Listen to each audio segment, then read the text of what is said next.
Welcome back, my friends, to the show that never ends, and glad you could attend, Movie Maniacs. Yes, today we are going to take a look at Curse of the Hag, which was directed by Carolyn Baker, as well as many other hats were worn by her in the making of this story of Daniela, who's a goth going to look for real monsters, but always being disappointed because she's finding a lot of these legends and whatnot are fake. Well, when she goes looking for a hag in the woods, she gets more than she bargains for and realizes that some legends are true and they can have a major impact on your life.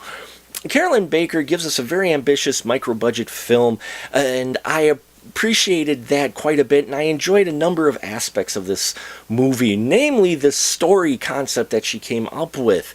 I really liked their approach to this monster hunter story, and the Daniela character. Really enjoyed the way she was written as well. Kate Boomsma does well in this role, and yeah, I liked her character, and I like to see what they did with it. You know, she's not exactly the most likable person, but you also feel for her as certain weird things start to happen to her because of her search for the hag. Now, you got Greg Johnson showing up in here as well as the Sheldon character in a role you might not be used to seeing him in. It's good seeing him in different roles. We saw him in a different role in New World Horror, and we've seen it here now in Curse of the Hag, and always fun seeing the talented Greg Johnson on screen. Now, Carolyn Baker does play the crone, one of three different forms of this hag, and I love the makeup they did on her. For this film, I was like, wow, for the budget that they made this on, I'm like, that is crazy. It looked really good, and she looked just really creepy, just the way you would want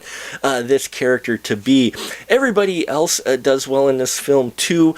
I will say it does run into some of the shortfalls that do happen with micro-budget films. The audio in some places does get a little rough. Some of the special effects and makeup look really good, while others, it does show its budget. So I will say that, and this film's not going to be for everyone. I like the surreal imagery that they had in here. You had your brain kind of thinking and trying to put the pieces together, you know, and so those moments I really enjoyed in this film. And like I said, there's others where it was rough and it kind of took me out of the movie a little bit. But with this being a micro-budget film such as it is, you kind of can look past those things because that's, they got to choose exactly where the money needs to go. So Curse of the Hag, I think, is an interesting film. I think Carolyn Baker does well in the direction.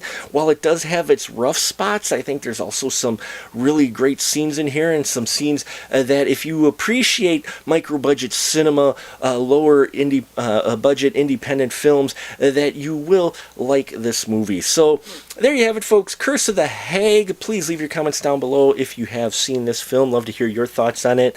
Subscribe if you have not already. And as always, remember, keep that ticket stub.